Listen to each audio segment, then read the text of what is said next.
ঠাম্মা তুমি কখন এলে?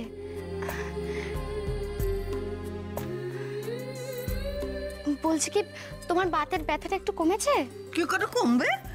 ভালো মিষ্টি মিষ্টি গান না শুনলে কি ব্যথা কমে?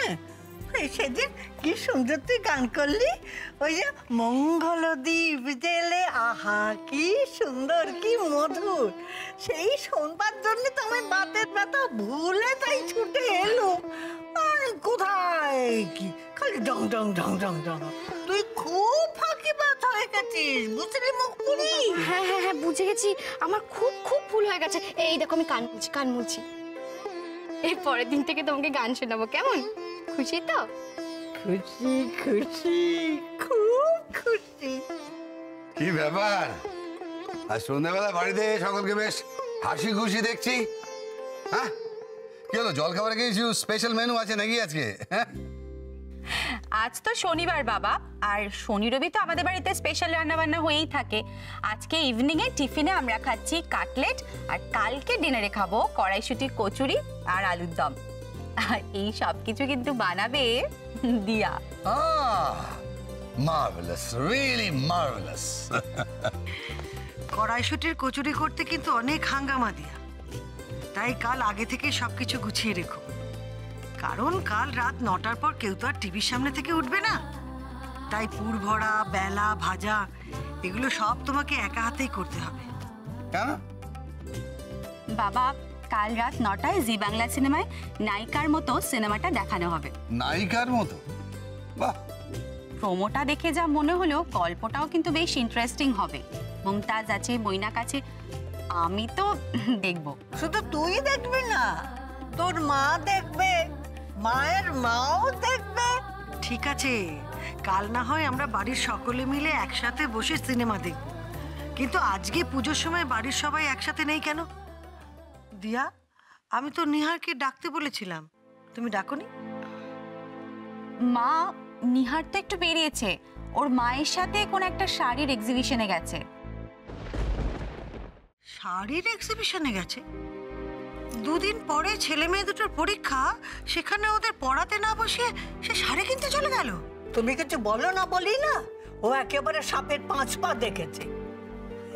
বাড়ির মধ্যে তো সবসময় ছেলে মেয়ের পড়াশোনা হচ্ছে না, ছেলে মেয়ে কি পড়াশোনা করবে এই বলে ভাঙা রেখে তো বাজিয়ে চলে।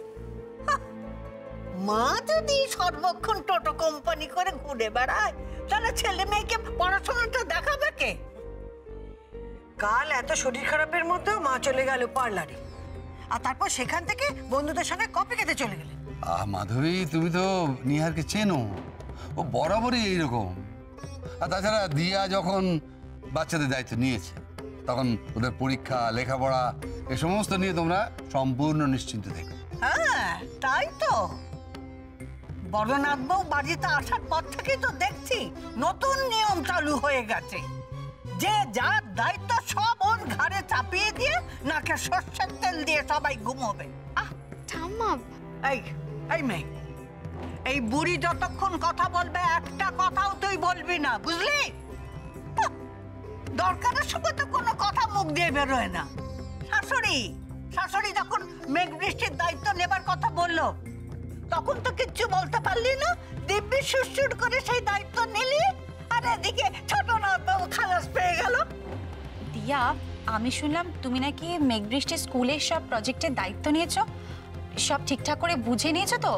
ওদের স্কুলে কিন্তু খুব কড়াকড়ি। দিদিভাই তুমি ওটা নিয়ে কোনো চিন্তা করো না, আমি বিপিনদাকে দিয়ে সব জিনিস আনিয়ে রেখেছি। এই তো তোমাদের চা জলখাবারটা করে দিয়ে আমি ওটা বানাতে বসে যাব। শোনো দিয়া, দায়িত্ব নিয়েছো ভালো কথা, কিন্তু ঠিক মতন তৈরি করতে না পারলে আগে থেকে বলে দিও, যেমন তেমন তৈরি করে ছেলে মেয়ে দুটোকে অসুস্থতে পেলো না। সত্যি বড় নাথ বউ, তোকেও বলি হারি, যে যে কথাগুলো শুনতো তুইও পারিস, কি করে যে ভালো লাগে তোর জানি না। ঠাম্মা তুমি রেগে যাচ্ছ কেন? মা যদি মেঘ বৃষ্টির দায়িত্ব আমাকে না দিত, তাহলেও আমি ওদের দায়িত্ব নিতাম। ওরা দুজন তো আমার প্রাণ, ওদের জন্য যদি আমি কিছু করতে পারি তাহলে আমি সব থেকে বেশি খুশি হব। তবে এরকম হুট করে দায়িত্ব নেওয়াটা তোর উচিত হয়নি বড় নাথ বউ। হুট করে সমস্ত দায়িত্ব নিজের ঘাড়ে নিয়ে বাড়ির সকলের বাহবা না করলে ওর কি চলে ঠাম্মি?